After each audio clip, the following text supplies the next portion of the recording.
نصلي على رسوله الكريم أما بعد أعوذ بالله من الشيطان الرجيم بسم الله الرحمن الرحيم يا أيها الذين آمنوا كتب عليكم الصيام كما كتب على الذين من قبلكم لعلكم تتقون۔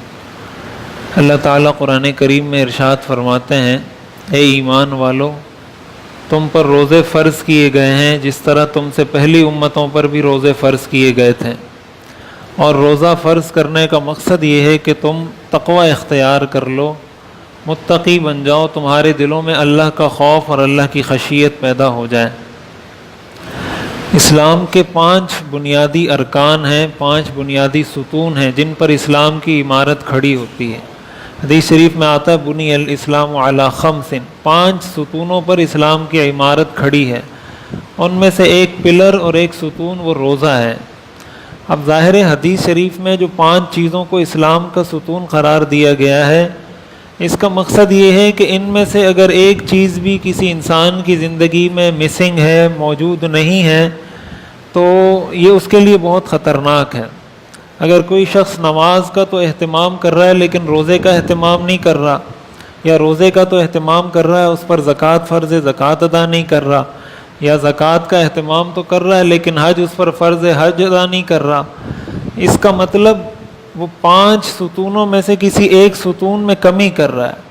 اور اس کو ستون قرار دینے کا مقصد یہ ہے کہ اگر کسی ایک چیز پر تکیہ کر کے دوسرے کو چھوڑ دیا کہ چلو میں نمازیں بہت پڑھ رہا ہوں، یا صدقات بہت دے رہا ہوں، یا خرچ بہت کر رہا ہوں، لہٰذا نماز نہ بھی پڑھوں تو مسئلہ نہیں، روزہ نہ بھی رکھوں تو مسئلہ نہیں، تو یہ اس کی بہت بڑی غفلت ہوگی اور غلط فہمی ہوگی۔ یہ 5 کی 5 چیزیں اسلام میں بالکل فرض عین اور لازم ہیں۔ احادیث کے اندر خود قرآن کریم کی اس آیت میں اللہ تعالیٰ نے فرمایا کہ یہ فرض ہے۔ احادیث کے اندر حضور علیہ الصلاۃ والسلام نے اس کی فرضیت اور اس کی اہمیت بتائی ہے، اور یہ اللہ تعالیٰ کا بہت بڑا احسان ہے، کرم ہے، فضل ہے کہ اللہ تعالیٰ نے ہمیں یہ مقدس مہینہ عطا فرمایا ہے۔ بہت سارے لوگ جو دنیا میں پچھلے رمضان میں موجود تھے، اس رمضان میں وہ موجود نہیں ہیں۔ اگر ان کو یہ پتہ چل جائے کہ میں دنیا کی ساری دولت دے کر رمضان کا ایک دن حاصل کر سکتا ہوں، تو قرآن اور حدیث سے ہمیں یہ پتہ چلتا ہے کہ وہ ساری دنیا کی دولت کو داؤ پہ لگا دیں گے اور کہیں گے کہ ایک نیکی کا موقع دے دیں۔ تو اگر اللہ تعالیٰ نے ہمیں یہ موقع عطا کیا رمضان کا، جس میں اللہ تعالیٰ اتنے اپنے خزانوں کو کھول دیتے ہیں مغفرت کے، رحمت کے، تو ہمیں اس سے فائدہ اٹھانا چاہیے۔ اور اس فائدہ اٹھانے کا سب سے پہلا تقاضا یہ ہے کہ ہم فرض روزوں کا پورا اہتمام کریں۔ اور اللہ تعالیٰ نے 11 مہینے انسان کو ایک طرح سے چھٹی دے رکھی ہے، مہلت دے رکھی ہے کہ اس کو بالکل آزادی ہے، بھائی کھاؤ پیو۔ 11 مہینے انسان کو بالکل آزاد چھوڑ دیا ہے۔ 12 مہینوں میں صرف 1 مہینے کا اللہ تعالیٰ نے مطالبہ کیا ہے۔ اگر اللہ تعالیٰ چاہتا تو 12 کے 12 مہینے رمضان بنا دیتا، فرض کر دیتا کہ روزے رکھنے 12 مہینے کے، تو کون ایسا بندہ تھا جو اللہ تعالیٰ سے پوچھ سکتا تھا کہ یا اللہ آپ نے ایسا کیوں کیا؟ ظاہر ہے اگر اللہ کا حکم ہوتا ہم نے اس کو پورا کرنا تھا۔ یہ تو ہم نہیں کر سکتے کہ اللہ سے پوچھتے کہ ایسا کیوں۔ تو اس لیے اس رمضان کا ایک فلسفہ ہے، اس کے پیچھے پورا ایک اسلام کا تصور ہے، انسان کی روحانیت کو جلا بخشنے کے لیے کہ جب انسان بھوکا پیاسا رہتا ہے اس کی روح مضبوط ہوتی ہے، اس کو روحانیت زیادہ ملتی ہے، انسان کا جسم کھانے سے مضبوط ہوتا ہے اور انسان کی روح کھانا چھوڑنے سے مضبوط ہوتی ہے۔ جن چیزوں سے انسان کو مزہ آتا ہے وہ مزہ اس کے جسم کو آ رہا ہوتا ہے۔ کسی کو اگر میوزک سننے سے مزہ آ رہا ہے تو اس کا یہ مطلب نہیں کہ اس سے اس کی روح کو بھی مزہ آ رہا ہے، وہ اس کے کانوں کو مزہ آ رہا ہے۔ روح کو مزہ اس وقت آئے گا جب اس میوزک کو چھوڑے گا، اس گانے کو چھوڑے گا۔ تو یہ جتنے مزے کی چیزیں ہمیں نظر آ رہی ہوتی ہیں، یہ جسم کے مزے کی چیزیں، اور انسان جسم اور روح دونوں کا مرکب ہے۔ جب روح انسان سے نکل جاتی ہے تو یہی اس کے کان، آنکھ، ناک سب موجود ہوتے ہیں، لیکن پھر اس کو کوئی گھر میں نہیں چھوڑتا، اس کو جا کے قبرستان میں دفن کر کے آتے ہیں۔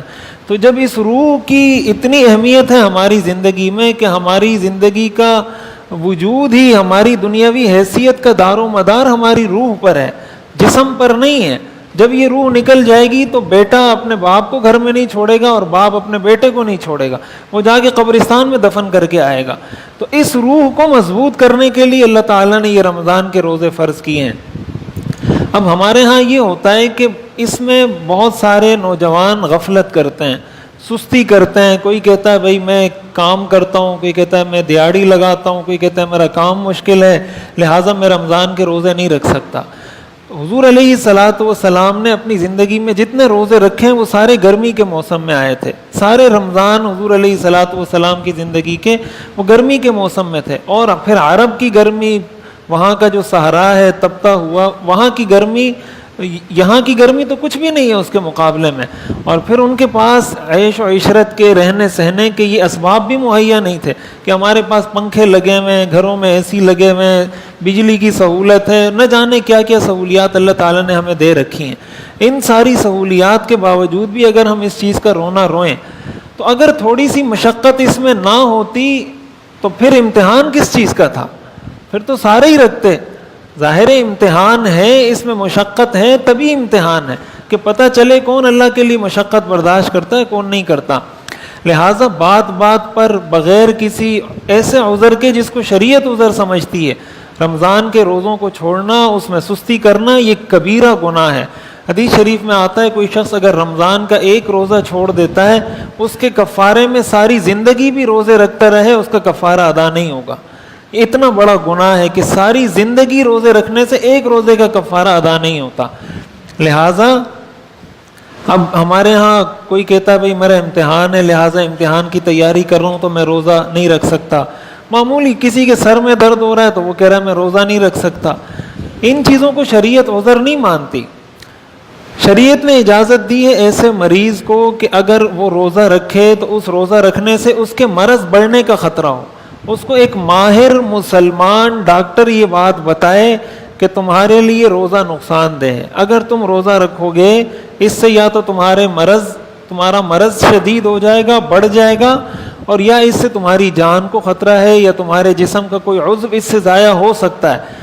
اگر کوئی ماہر مسلمان ڈاکٹر اس کو یہ سجیسٹ کرتا ہے، ریکمینڈ کرتا ہے کہ بھئی آپ روزہ نہیں رکھ سکتے، شریعت اس کو اجازت دیتی ہے کہ وہ روزہ فی الحال چھوڑ دے، جب اس کو صحت ملے تو بعد میں اس کی قضا کر لے.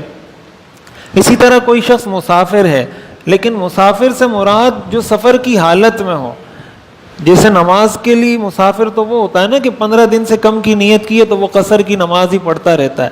لیکن روزے کا یہ مسئلہ نہیں. روزہ اس وقت صرف چھوڑنے کی اجازت ہے جب وہ بس میں، ٹرین میں، حالت سفر میں ہے، اس وقت چھوڑنے کی اجازت ہے.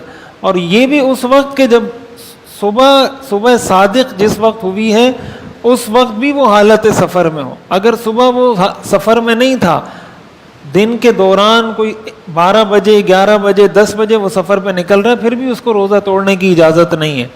اسی طرح حاملہ خاتون ہے، اس کو اگر ڈاکٹر کہے تو اس کو شریعت نے اجازت دی ہے. وہ عورت جو بچے کو دودھ پلاتی ہے، اگر اس کو یہ خطرہ ہے کہ اگر میں روزہ رکھوں گی تو بچے کو نقصان ہو سکتا ہے، ایسی خاتون کے لیے روزہ نہ رکھنے کی گنجائش ہے، شریعت نے اجازت دی ہے. تو یہ چند وہ مخصوص صورتیں ہیں جن میں روزہ نہ رکھنے کی گنجائش ہے اور شریعت نے اجازت دی ہے.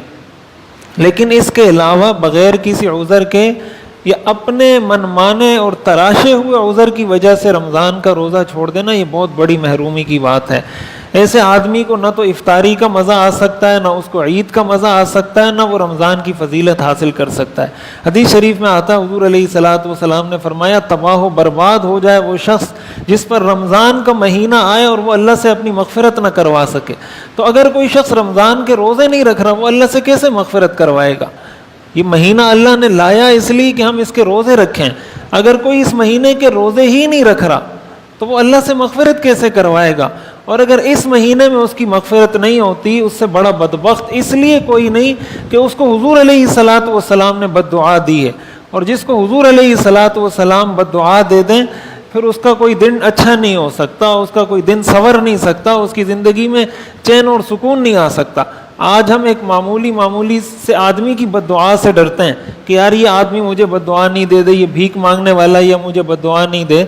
تو حضور علیہ الصلوۃ والسلام کی بد دعا سے ہمیں کوئی ڈر نہیں.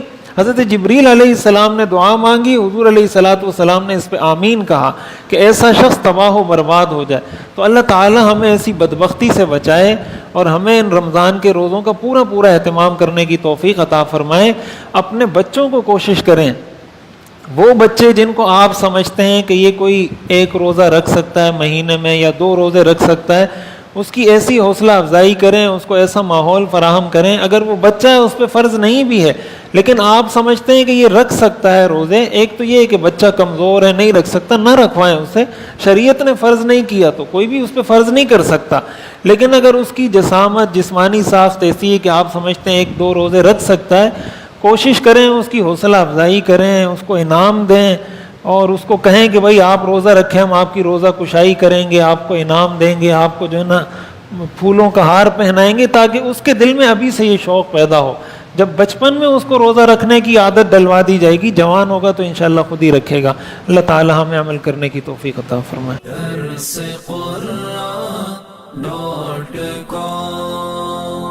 www.darsequran.com